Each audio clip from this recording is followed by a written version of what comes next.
Hello and welcome to Surplus Oddities. I'm Jake, and today we're taking a look at this helmet, the DH-133A. Now, this was developed by Gentex in the late 1980s, and it was marketed to the Army as kind of a product-improved CVC helmet. They were looking for ways to improve upon both the hearing protection and the impact resistance of the helmet without, fully changing the standard CVC design. They didn't want to completely reinvent the wheel here. The upgrade featured two different liners. One was bonded directly to the shell, and the other was a thermoplastic liner. Now, the TPL is the same system that you'll find on the HG56P and some other helmets. Gentex still actually produces that liner, and you can still get it. It's to be individually fitted to the wearer, so it adds a level of comfort that you can't get with just a general, one-size-fits-all or three-size-fits-all system. They also added a retention system to the ear cups. Now this was designed to give a better seal, which theoretically would give better hearing protection. This helmet would be tested in January of 1992 at the U.S. Army Aeromedical Research Laboratory at Fort Rucker. Now this is documented in report number 92-8, and the entire report, the test was just on the sound attenuation characteristics of the helmet. So they used university students. This wasn't in the field. This wasn't a full-on trial. This is just the initial test to see how does this helmet stack up against the standard DH-132 liner. The report does say that the helmet far exceeded the standards set for the DH-132 in hearing protection. It also notes that it has increased comfort and stability due to the new liner and retention assembly. The report goes on to say that the helmet should be recommended for use in CVC environment. Unfortunately for the DH-133A, that recommendation was not implemented and it wasn't adopted. Now, I have guesses to why it wasn't adopted, but I'll save that for the end of the video. For now, let's put it on the table, take it apart, and give you all a close-up of all the little details and features that it has. Okay, so now that we have the helmet on the table, let's start by doing a quick 360 of it and go over the little details. The first thing to note here is that there's no change to the headset or the microphone. It uses the standard Mark 1697/G headset, along with the M138/G microphone. This helmet does appear to be marked JJ in a few different spots. You can see it here on the side of the ear cup. And if we swing around back, you'll see it on the back as well, just below the goggle retention strap. Speaking of that strap, with a normal CVC helmet, it would be used to attach the liner to the shell. And as you will see after I struggled to get the snap undone, its actual purpose is just to retain your goggles, and it was merely kept around for that reason.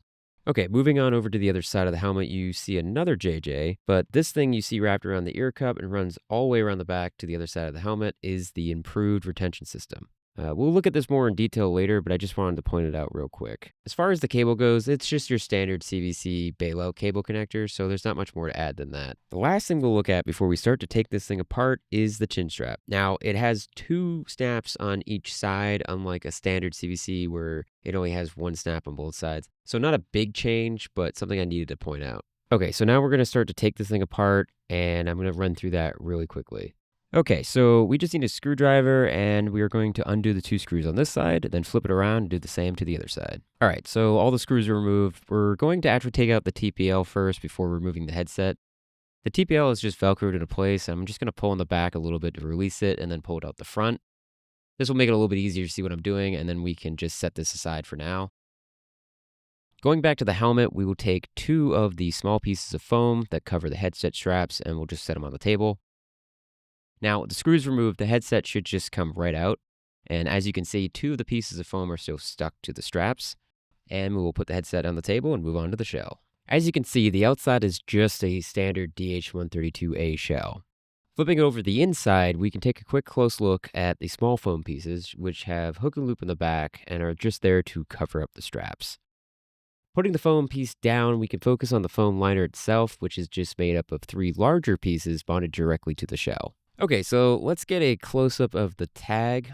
And as you can see, it says helmet DH-133A. It's a large, and it has a date of August 1989. Moving on to the last thing to note here with the shell is these two pieces of hook and loop at the top here. And then you'll see two more down here at the bottom. Now, these are just for the thermoplastic liner, which just kind of sits right in there. So that is everything I wanted to say about the shell. So let's just move on over to the thermoplastic liner. All right, so moving on to the TPL, the first thing we'll look at is this tag right here. And this tag basically just notes that it's an individually fitted helmet liner manufactured under Gentex Corporation and has the US patent number. Looking at the other tag, we can see that it says TPL assembly extra large. You can also see the various pin numbers for all the different parts that make up the TPL. And at the bottom, you see where you would write down both the wearer's name that it is fitted to, along with the date when that was done. So moving on to the most important part of the liner, we have this plastic bubble wrap looking piece right here. This would be heated up and then placed on top of the individual's head in order to mold it in place. Underneath the cloth cover here, you have a thin layer of foam which acts as a spacer for that plastic piece. So that's pretty much all I can say about the liner, so let's move on over to the headset. Okay, so as you can see with the headset here, it kind of looks like a standard CVC liner just with the top portion removed. If we swing around to the back, you can see how it adjusts differently. It has a strap with a non-slip buckle that sits on top of a hook and loop closure. Moving back to the front, we can take a quick look at the ear cup pads. These are pretty similar to a standard CVC, but feature a raised ring around the center of the pad. Now for the ear cup retention assembly. This is designed to keep the ear cups pressed up against the sides of your head and increase hearing protection. It wraps around the ear cup and then extends around back all the way to the other side. This keeps the ear cups under tension and prevents them from moving out of place. This system worked out pretty good, and when I wore it for a little bit just to kind of test out the helmet and see how it felt, I could actually wear it without the chin strap done up, and it would still maintain positive pressure against my head. So I actually think this is a pretty good system. So that is the last piece of the helmet that we will be looking at today. So let's go talk about why I think it wasn't adopted. Okay, so earlier in the video, I said I would talk about my guess to why this wasn't adopted. Because there's not like a stated reason. It just, at the end of the report, it says, it's recommended to be used in the CVC environment, and that was it. And then you never see anything about it. You never see these, actually. I don't know how many of these were made, but they just never show up again. And although some of the features carry over, it was borrowing features from other helmets. There's a lot going on here. It just kind of disappears. It's just something that's forgotten history. And I think besides the complexity, I do think complexity is a problem with this helmet. The complexity in sizing it to someone. Everyone had to be individually fitted to it if you were going to take advantage of it. The complexity in setting it up, and you couldn't just, it's not backwards compatible. You can't take the liner off and just wear the liner without the shell, or the shell off the liner, and you can't just wear it, which is something that you do see gunners doing a lot, because they don't really need that ballistic shell when they're inside the tank. So I think that that's something that you sometimes see. So like that I don't think the brass cared about, but that is a disadvantage to this design. I think the thing that holds this back the most was its timing.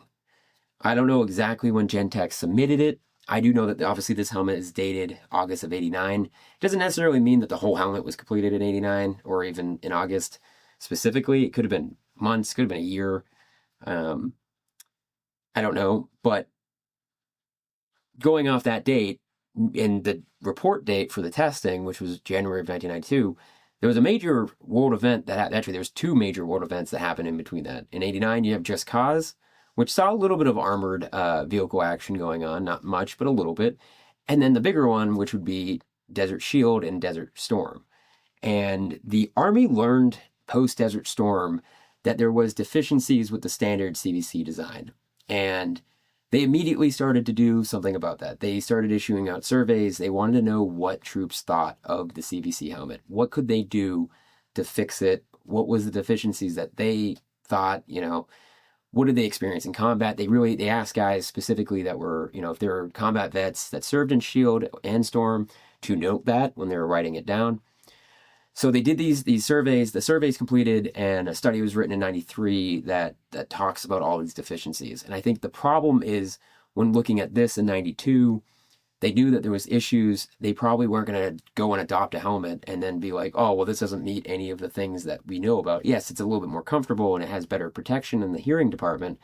But, it definitely didn't meet all the things that report from those surveys detailed.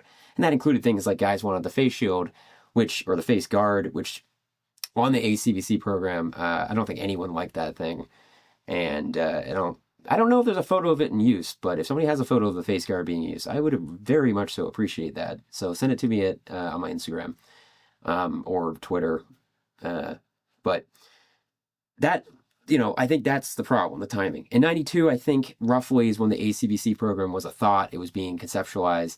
I think they were getting the budget ready to start doing it. It's a joint project between the Army and the Marines. I think the Army at the time really thought it was going to be something they were going to adopt. They didn't. The Marines did, but the Army backed out and went a different route.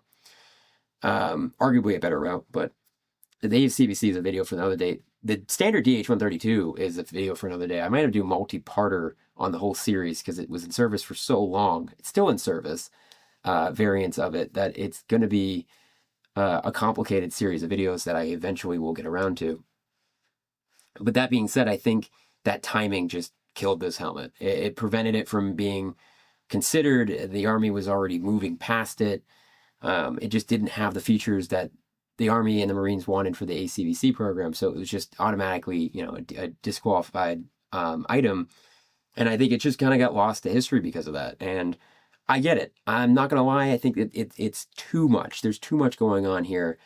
And I think what the Army ended up with by the end of the decade with the Bose liner and the DH-132B shell, I think was much better, much simpler, much more cost-effective, but still packed with new features that were improvements over the original CVC design. So I think that they got that one right.